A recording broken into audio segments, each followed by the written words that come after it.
이번 시간에는 이 계시록을 기왕 폈으니까 1장 4절을 읽습니다. 계시록 1장 4절.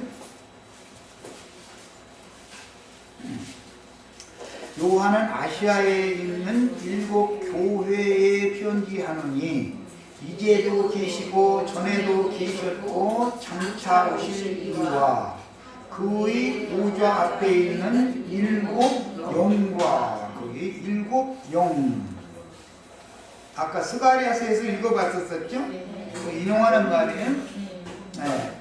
온 땅에 주 앞에 모셔서는 이제 둘이 보냄을 받으면 7 영들로 보냄을 받는 거예요. 내가 두 증인이 전반부, 흔히 말하는 마지막 한 일의 전반부 3년 반 동안 1260일 동안 예언을 마치고 그들이 데려감을 받으면 후반부에는 7 영들이 마무리 사역을 하는 거예요. 스가랴서에서는 두 양쪽의 7 촛대 중에 양쪽의 2가지, 7가지 중에 2가지도 얘기가 나왔지만 또 한 돌에 7 눈이 있는데 이들이 다 온 땅에 보냄을 받은 하나님 7 영들이다. 이게 이미 나와 있었었죠.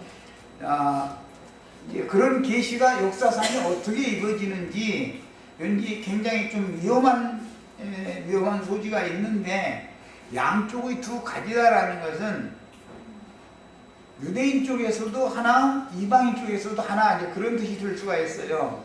모세의 율법을 지키는 것은 유대인들이니까, 그러면 이제 선지자의 노선을 지키는 건 이방 교회에서 일어나는 것이죠. 교회에서도 한 증인을 세우고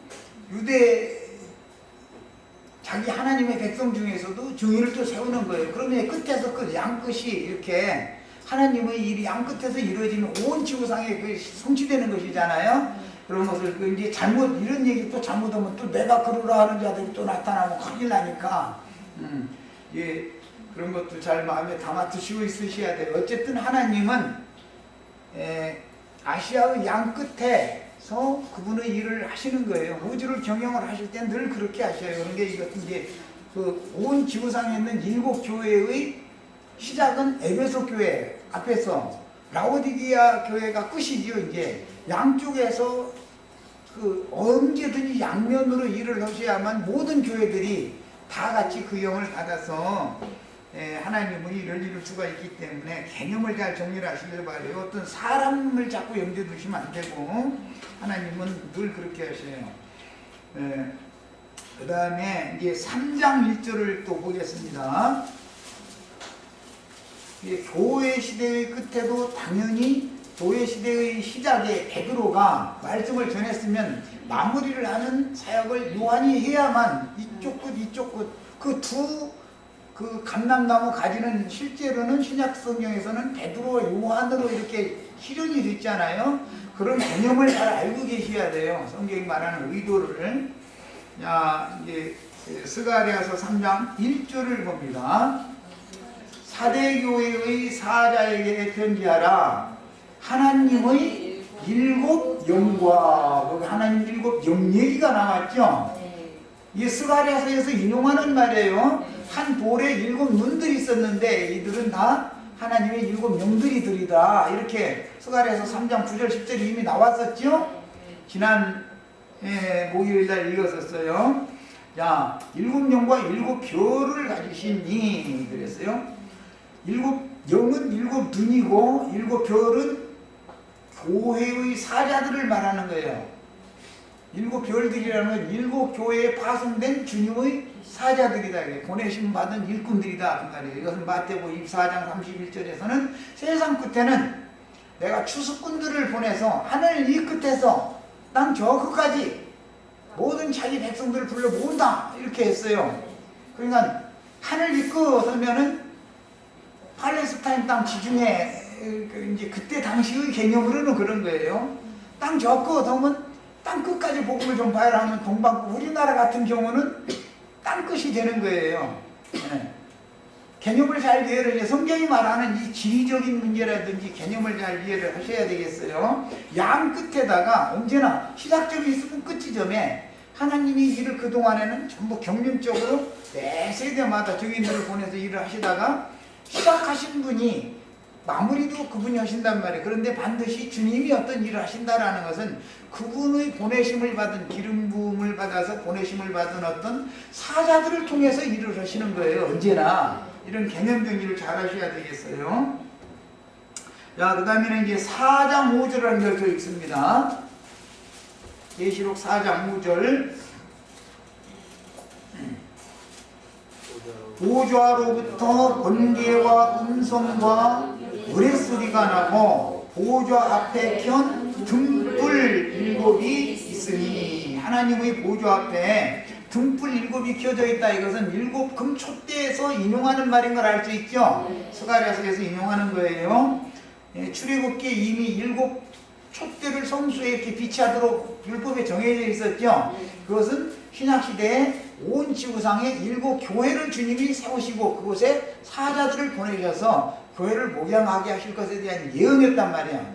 그런데 교회 시대의 시작은 베드로가 했다면 교회 시대를 종교를 하는 건 요한이 하는 것이란 말이야. 상징이요, 이런 것들이. 야, 그러니까 우리는 이제 베드로가 될 수는 없죠. 경륜적으로 보자면 우리는 요한의 제자들은 될 수 있지만 우리가 베드로의 제자다 이렇게 말할 수는 없죠. 우리가 시작하는 게 아니라 우리는 교회 시대를 종교를 끝내는 사람들이니까. 그 다음에 이제 5장 6절을 봅니다. 5장 6절.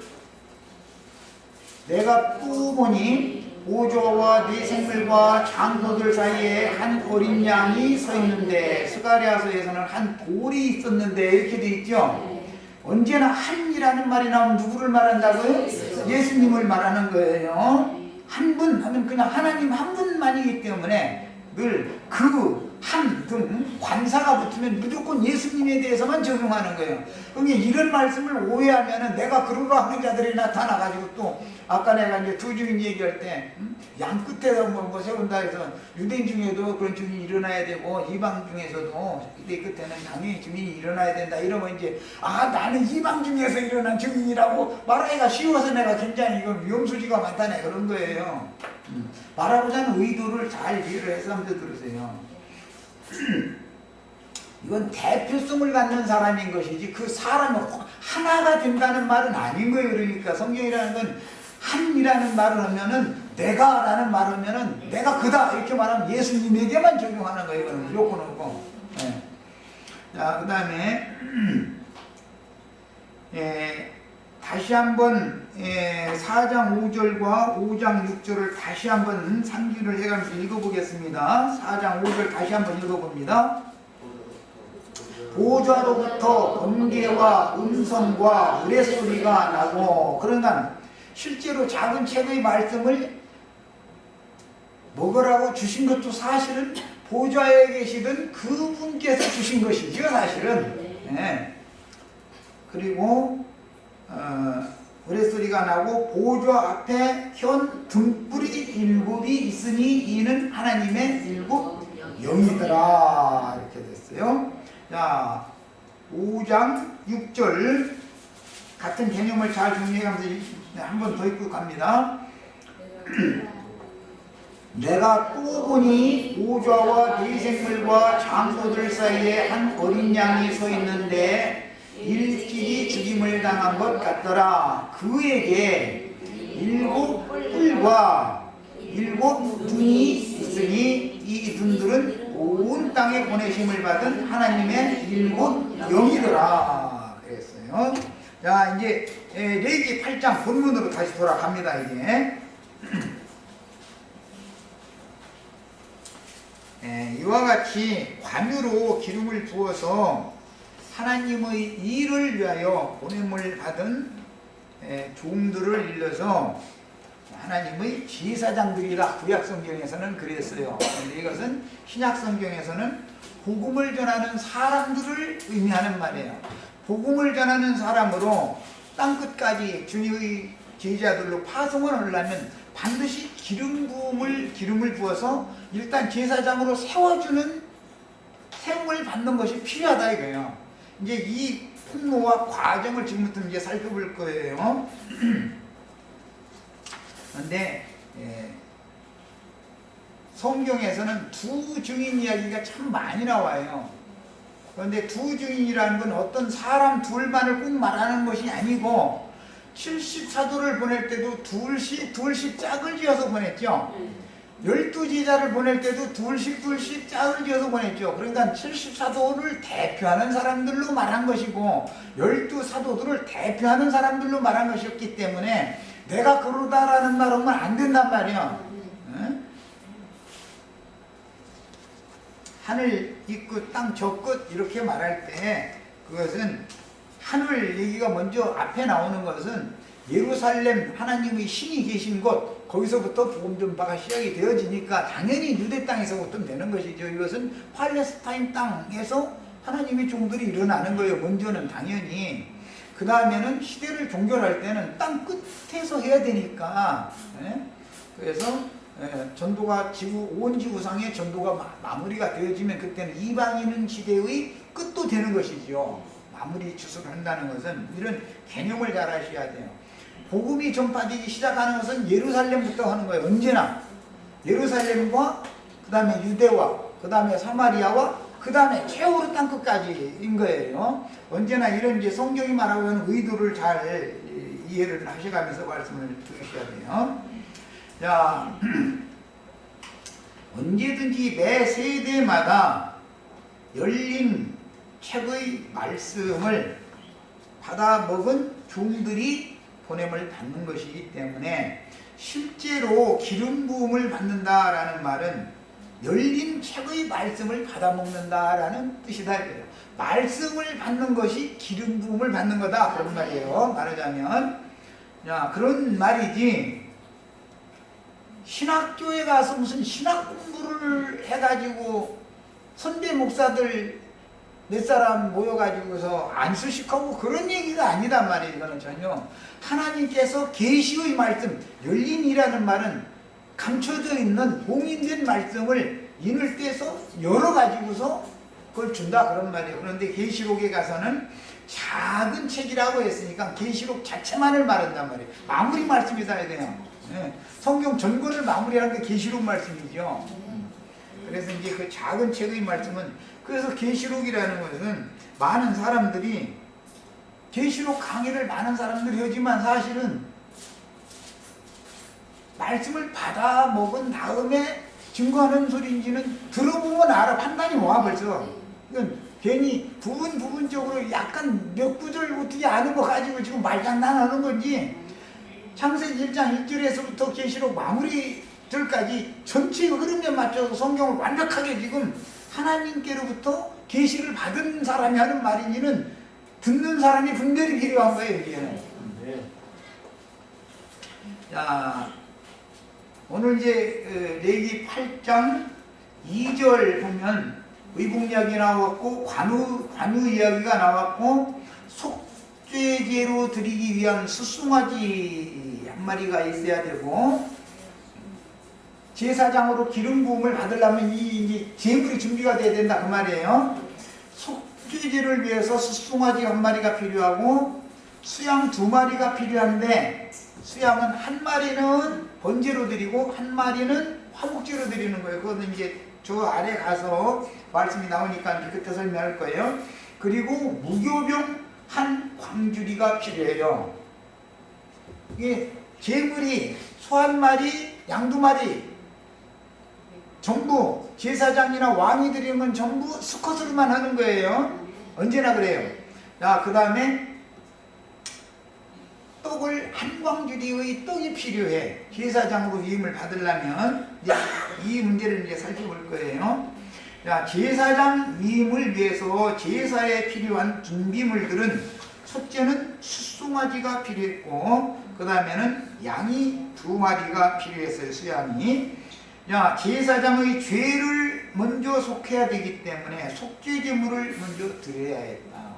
예수님은 죄와 상관없는 분이니까 드릴 필요가 없지만 유대인의 모습으로 유대 땅에 율법 아래에서 나도록 오셨으니까 예수님도 당연히 소를 드렸죠. 그런데 소 자체가 예수님이란 말이에요.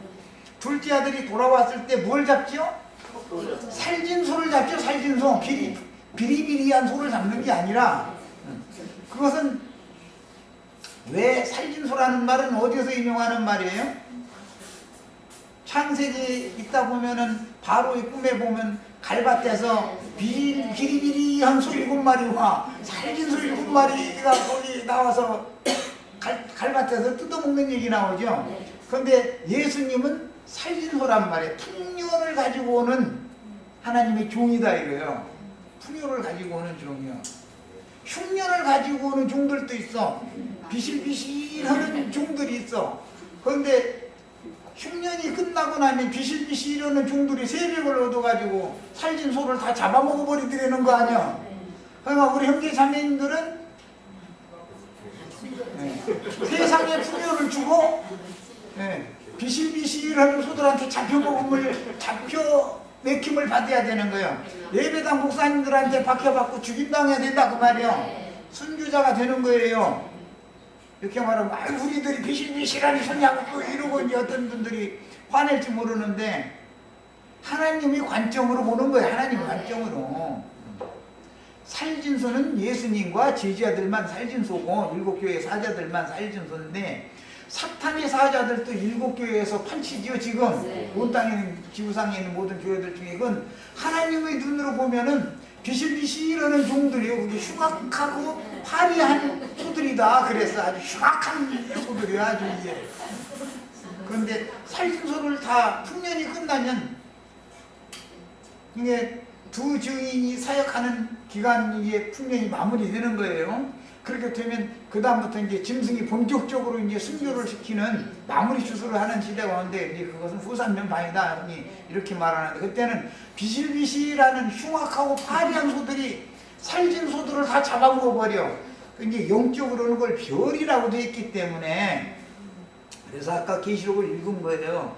일곱 영들은 7 주님의 오른손에 있는 7 별들이라고 그랬죠.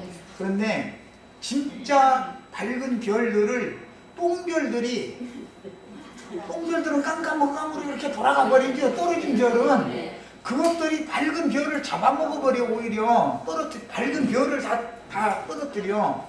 이제 대풍이 불면 무화과 나무에서 선과 실이 떨어지는 것처럼 하늘에 별들이 떨어진다 그랬어. 그런데 그게 하나님 오실 때는 사탄이 번개와 같이 떨어지는 걸 봤다 그랬는데 사탄의 사자들이 하나님께 버림받은 종들이 자칭 자신들이 하늘의 별이라고 자부하고 있단 말이에요 지금. 그런데 그 똥별들이 진짜 별들을 잡아먹어 버리면 빛들이 떠나간다. 이게 예언이 스가랴서 예언이 이렇게 돼 있죠. 마지막 때가 되면 모든 빛들이 다 떠나간다는 거예요. 그럼 어디로 가겠어요? 빛의 세계로 갔겠죠 그들은. 그런데 어둠의 세상을 지배하고 주장하는 권세를 가진 자들 용에게 그 권세를 표를 받고 그 권위를 받아가지고서 똥별들이 와서 판쳐 세상을. 그럼 완전히 어둠이 와버린다 세상에. 빛들이 다 떠나갔으니까 그것이 심판이다 이거예요. 이제 이렇게 하나님은 영적 심판도 이렇게 집행을 하시는 거예요. 그런데 지금 뭐 이미 다 똥별들이 그냥 판쳐가지고 좀 안을소리지만 지금은 어둠이 얼마나 충만한지 우리들은 여기 와서 날마다 말씀이나 또 이게 듣고 또 생활을 하는 것도 남편이 뭐라다 준 거 가지고 어떻게 하면 막 한 푼이라도 아낄까 해서 콩나물 한 주먹 더 주세요 자꾸 막 이렇게 그러고만 살다 보니까 이 세상 돌아가는 걸 지금 몰라서 그러지 이 세상 나라는 회복을 시키냐 시킬 수가 없어. 이제는 금성 바벨론을 치료를 하려고 해도 치료가 안 되니까 내 백성들은 그 치료하려고 좀 하고 나와라 그러잖아요. 그런데 오늘날 교계에는 기독교를 개혁해야 된다고 치료하려고 치료가 안 되니까 너나 나와라 그러는 중인데 여전히 소등성 성문에 앉아가지고 탄식하는 사람들이 많죠. 영 안 나오면 같이 멸할 건데 그 이치를 너무 몰라. 기독교를 개혁해야 된다고 떠드는 사람들 보면 난 불쌍해 죽겠어. 기독교는 개혁이 안 되는 거예요. 바벨론은 치료하려 해도 치료가 안 되기 때문에 계시가 있는 사람들은 나와라. 망할 자들은 망할 대로 가게 놔두고 내 백성이나 나와라. 지금 그 얘기를 하는 거예요. 성경 이야기인데 그 고쳐야 된다는 거야. 막 기독교가 이래서는 쓰느냐 막 개혁해야 된다고 막 우리가 먼저 회개한다 해가면서 말은 회개했었지만 그 사람들 진짜로 회개했는지는 가서 내간에 사는 거 자식들하고 그 가정생활 어떤 거 하는 것을 보기 전에는 강대상에서야 나나 그 사람이나 뭐 다 거룩한 말만 하지 뭐 그런 사람들 치고 자기 부인한테 주먹질고 하는 놈도 돌아 있어. 그런 사람들 주먹질하는 놈 치고는 어제는 사랑한다고 난리낸 사람이에요.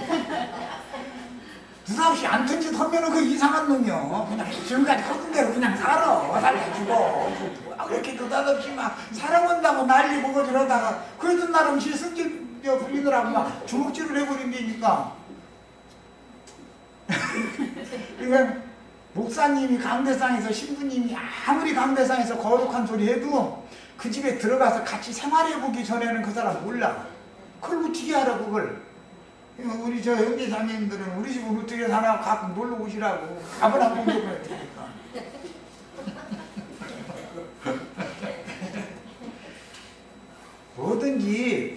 뭐든지 입으로는 뭐든지 다 할 수 있어. 그 사람의 생활이 그게 아니면 헛소리 하는 거예요. 사실은 삶이 열매인데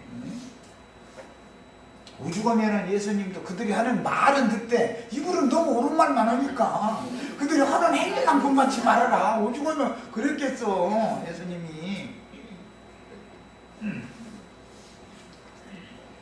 예, 그 다음에 속죄제물로는 송아지를 드렸고 수양 둘 중에 한 마리는 헌신과 충성을 나타내는 번제물로 드렸어요. 이것은 18절에서 21절 사이에 나오는 말인데 오늘은 그걸 읽지를 않았죠. 일단 그 저기 요 8장 18절로 21절을 보겠습니다. 또 번제의 수양을 드릴 때 수양 두 마리 중에 번제로 드리는 거예요. 한 마리는. 예, 그 다음에 아론과 그 아들들이 그 수양의 머리에 안수를 하고서 이제 드렸던 거예요. 그 다음에 저기 화목제로 드리는 이야기는 22절에서 29절 사이에 나오는 이야기죠. 또 다른 수양 한 마리, 이제 한 마리가 남았지. 한 마리는 번제용으로 드렸으니까 또 다른 수양은 위임식의 수양을 드릴 때 아론과 그 아들들이 그 수양의 머리에 안수를 하며 모세가 잡고 피를 가져다 아론은 오른쪽 귀와 그 오른쪽 엄지손가락과 오른쪽 엄지발가락에 뿌리고 아론의 아들들을 데려다가 오른쪽 귀, 오른쪽 엄지손, 오른쪽 엄지발가락에 뿌렸는데, 자, 그것은 저 밑에 봅니다. 25절, 그가 또 그 기름과 기름진 꼬리와 내장에 덮인 모든 기름과 간 껍질과 두 콩팥과 그 기름과 오른쪽 뒷다리를 떼어내고 이렇게 해서 드렸는데, 위임지 제사로 드릴 때 이것은 화목을 위하여 드리는 번제 제사 형식이다 그래요. 기름 다 긁어내가지고 화목제를 드리는 거죠. 자, 이처럼 소가 한 마리가 있는데 그것은 속죄를 위해서 드리는 거고, 양이 두 마리가 있는데 한 마리는 번제물로, 한 마리는 화목제물로 드렸다. 자, 그 다음에 무교병 한 광주리가 필요했었는데 이것은 늘상 드리는 화제로 드리는 번제와 더불어 소제를 드리게 돼 있죠. 소제 제사라는 것은. 그래서 그 한 광주리 중에서도 한 가운데에 하나를 대표성으로 기념 소제물을 딱 놔두는 거예요. 제사장은 한 광주리 중에서 기념 소제물을 가지고 번제제물 불타는 곳에다가 같이 불태우는 거예요. 자, 이렇게 해서 제사를 드렸어요. 자, 이 그 기름 소제 예물로 되어 있는 떡광주리 속에는 둥글넓적한 무교병과 기름 섞인 무교 전병과 기름 섞인 무교 과자들이 들어있었어요. 이건 출애굽기 29장 2절로 3절에 나오는 말인데, 그 위임식을 위해서 떡을 한 광주리를 준비할 때는 세 가지를 준비하는 거예요. 무교병 떡을 준비하고 그 다음에 전을 준비하는 거예요. 그 다음에 과자를 준비하는 거예요. 이렇게 이제 세 가지를 이제 준비를 해요. 이것은 하나님의 말씀의 그 내용물, 성분이 어떤 방식으로 사용이 되는가를 상징하는 거예요. 이제 비유예요. 뭐 다른 건 몰라도 만나를 걷어다가 절구에도 넣고 매에도 넣고 해서 갈아가지고서는 빻거나 갈아가지고서 그걸로 과자를 만들어 먹었는데 기름 섞은 과자 맛이었다. 꿀 섞은 과자 맛이었다 그랬잖아요. 우리들이 지금 내가 지금 바삭바삭하고 뭐 애어른 다 좋아하는 게 꿀 섞은 과자잖아요. 이게 다 상징이 하나님의 말씀을 들을 때 아 그렇구나 하면 그게 꿀 섞은 과자 맛과 같이 맛있는 만나 말씀을 이렇게 가득 먹는 거예요. 이게 다 상징이에요. 그러니까 주님이 주시는 말씀을 받아 먹는 것은 전병으로도 또는 전으로도 그 다음에 과자로도 상징이 됐어요. 그 다음에 떡광주리에 대해서는 하나님의 사역을 위해서 전도자로 복음의 제상 직분을 행하는 제사장으로 위임을 받았으면 떡광주리는 예수님을 말한 것인데 한 광주리면 예수님을 말한 거예요. 예수님의 입으로 나오는 모든 말씀이 세 방면이 있다고 말이에요. 떡도 있고 전도 있고 과자도 있는데 이제 필요에 따라서 이것을 유효적절하게 나눠줘야 되는 것이죠. 특히 이제 과자는 애들한테 줘야 되는 거고 무교병떡이라는 것은 어른들한테는 주는 거고 유교병 누룩을 섞은 그 전 붙인 것은 아이들한테 줘야 되는 거고 이제 용도에 따라서 이렇게 쓰는 용도가 약간 달라요 다. 그러나 어쨌든 이제 세 가지 용도의 모든 음식을 우리 음식으로 먹는 거예요. 사람이 떡으로만 사는 게 아니라 하나님이 입으로 나오는 모든 말씀으로 할 때 그 모든이라는 말은 세 가지의 모든 음식을 다 먹어야 된다. 지금 그걸 말하는 거예요. 그 다음에 떡광주리에 대해서는 이처럼 말씀을 맡은 하나님의 제사장들이 양무리들 구속받은 성도들을 가르칠 사명을 위임받는다라는 뜻이란 말이에요. 그 다음에 주님께서 광야에서 먼저는 5,000명을 먹이고 12광주리를 남겼었죠. 그 다음에는 두 번째는 4,000명을 먹이고 7광주리를 남겼어요. 자, 그럴 때 거기 신약에 와서 광주리 얘기가 나와요. 12광주리가 남았다. 그 말은 예수님이 오셔서는 먼저 5,000명 자기 땅 자기 백성들에게 먼저 먹이니까 5,000명을 먹이고 12광주리를 남겼다는 건 12사도들이 떡광주리가 다 되는 것을 말하는 거예요. 그 다음에 이제 이방인의 때가 되면 거기서는 보리떡을 몇 개를 사용했죠? 4,000명 먹일 때는 보리떡 7개로 그랬죠? 5,000명 먹을 때는 몇 개를 했어요? 네. 그러니까 숫자로 말하자면 4,000명 먹일 때보다 2개가 더 많이 사용이 됐는데 먹이기는 4,000명 먹이고 남기기는 7광주리가 남았죠? 그래서 이제 이것은 신약 이방인의 교회 시대에는 7교회의 사자들이 모두 떡광주리 그릇들이다. 이런 말이에요. 이렇게 하는 그 적용을 하는 걸 잘 이해하셔야 돼요. 자, 그 다음에 레위기 8장 3절로 4절 온 회중을 회막문에 모으라 그랬어요. 이게 회막문은 하나님의 집의 문이죠. 성전문이라고 하는 것은 이것은 땅의 회막의 문은 하늘의 성전문 즉 신구성의 12진주문을 상징하는 것이란 말이에요. 땅에 성막의 문이라고 하는 것은 하늘의 참성전에 대한 참성전의 문들의 비유인 거예요. 그러니까 우리 형제 자매님들은 맨 먼저 예수님이 이 세상에 오셨을 때 양의 문으로 오셨었죠. 뿐만 아니라 예수님의 제자들은 문지기들이었었죠. 문지기를 세웠어요. 이제 구약 성경을 읽다 보면 여호와의 궁정에 문지기로 하루를 사는 것이 속세에서 첫날 사는 것보다 더 행복하겠다고 그렇게 살게 해달라고 그랬죠. 그럼 사람들은 이제 예배당 갔던 목사님의 설교는 이건 진짜로 들은 얘기인데, 문직이라는 것은 말이야 수입밖에 안 된다고, 수입해서 되겠느냐고 막 이제 그러더라고.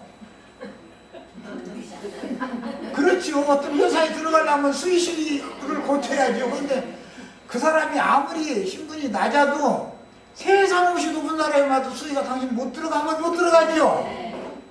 깔보면 안 돼. 돈 많이 있고 거드름 피고 어깨에 힘주고 나 사장 만나러 왔어 해도 수의가 딱 보고 당신 어디서 온 누군데? 기다려보라고. 신분을 정확하게 밝히라고. 아니면 신분증 내놓으라고 자꾸 이래서 하면 그 말이 많네. 건방지게 말이야.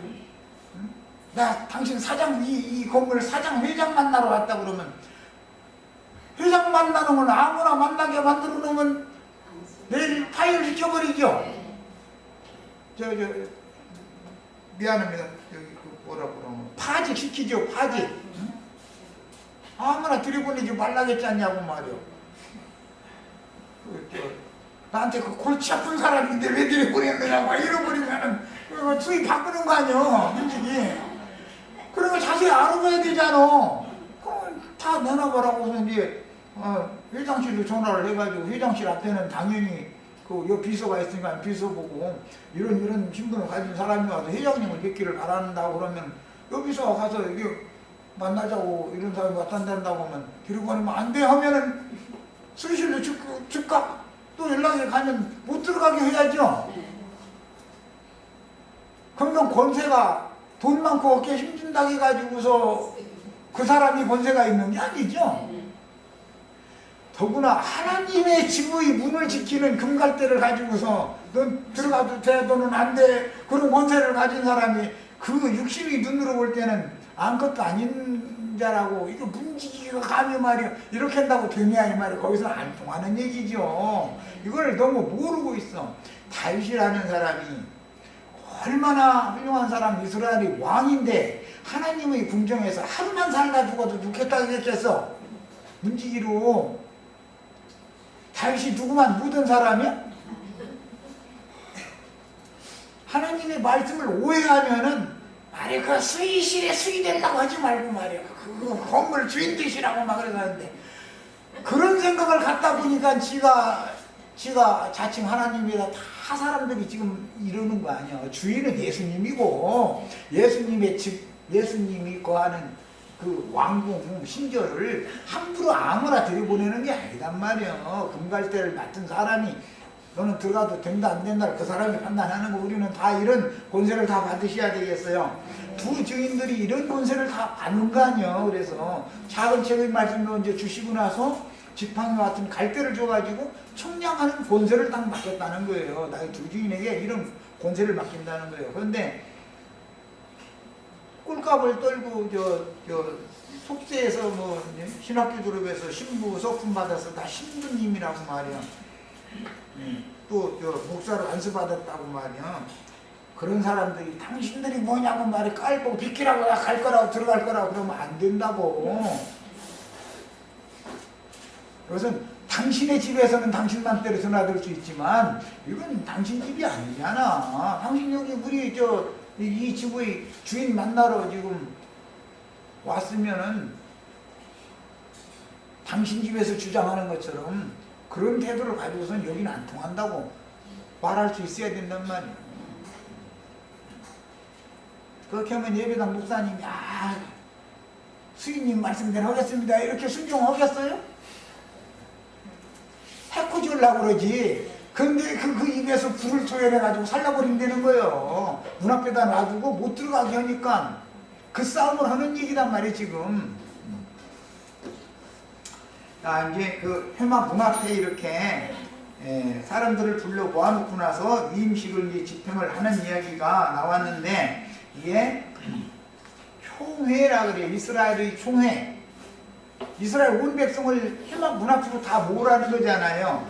그럼 그때 당시 한 200만 명이 되는 인구가 다 모이는 거예요. 그런데 모세가 목소리가 뭐 200만 명한테 들릴 정도로 목소리가 컸겠어요. 지금처럼 뭐 스피커 이렇게 연결해놓은 것도 아닌데, 그러니까 그 중에 대표자인 12지파장들, 장로들만 별도로 딱 그 중에 대표자들에게 말하면 자기 지파, 자기 동족들에게는 각 지파의 장로들이 가서 이제 전도를 한 것이죠. 이처럼 예수님은 제자들에게 축사한 떡을 주시고 제자들이 나가서 무리에게 축사하여 제자들에게 주신 떡을 가서 나눠서 준 것이 5,000명, 4,000명이 나눠 먹은 거잖아요. 이렇게 하는 이 이제 하나님의 나라의 질서단 말이에요, 이런 것이.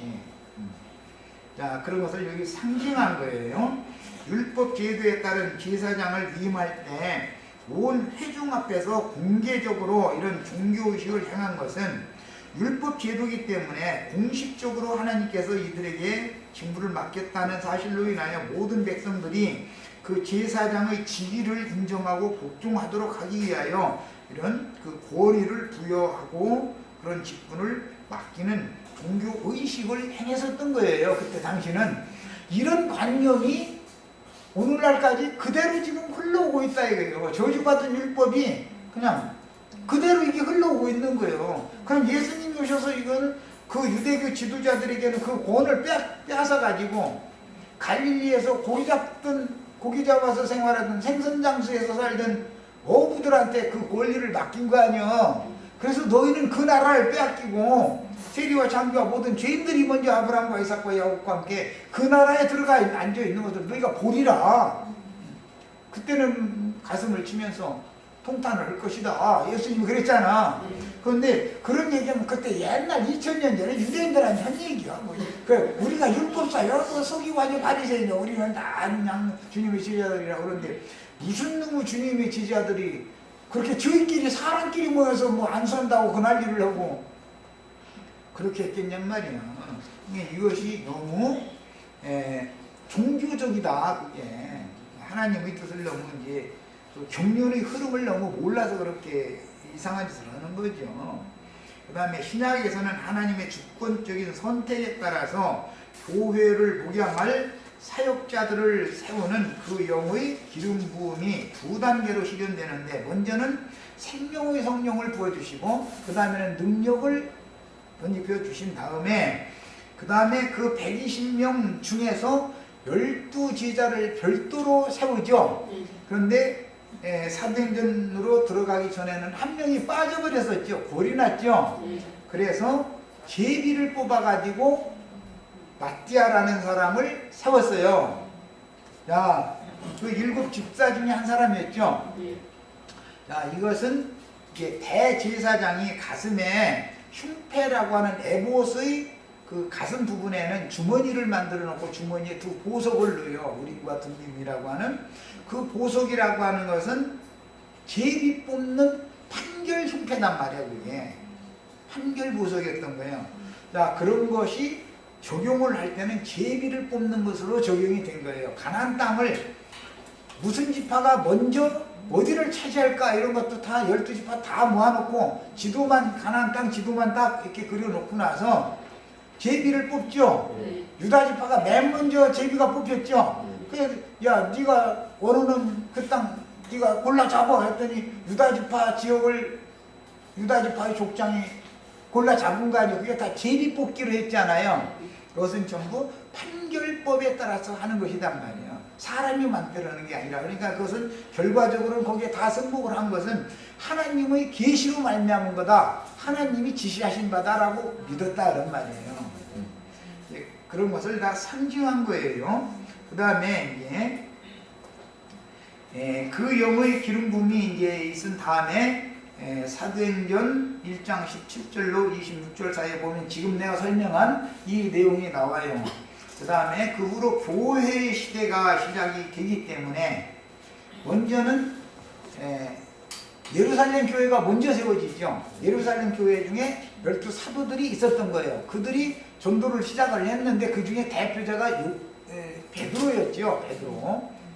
그럼 이제 베드로는 주님이 부르실 때도 그물을 던질 때 너는 나를 따르라고 불렀다는 거예요. 그런데 야고보와 요한은 아버지와 함께 세베대와 함께 배에 앉아서 고기 다 잡고 나서 그물을 수선을 하고 있는데 그 삼부자를 불렀죠. 예.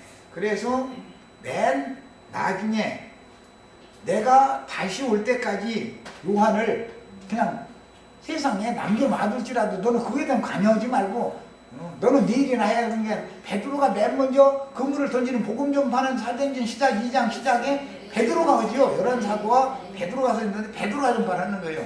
그러나 모든 말씀을 다 전파를 땅끝까지 한 다음에는 그물이 복음이 훼손을 당한단 말이에요. 그물을 이렇게 던져서 사용을 하고 나면 어디 찢어지고 뭐 이제 이렇게 해서 나중에 그 그물을 다시 갖다 던지면 고기가 다 새 나가 버려. 안 잡혀.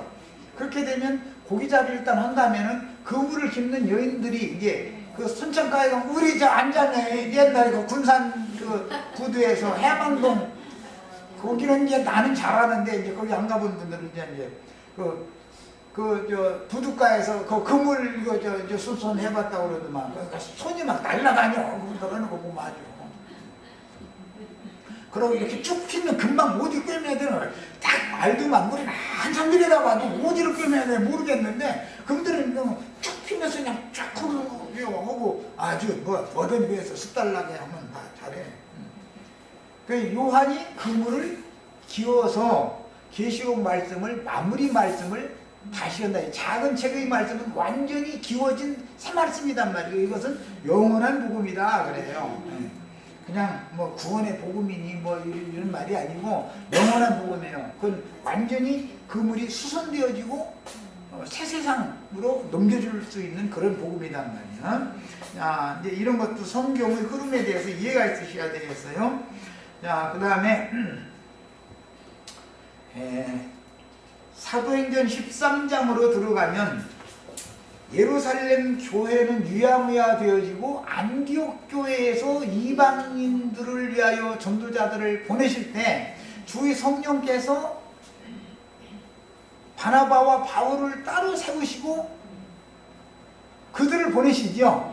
그런데 교회가 안수를 해서 보냈단 말이에요.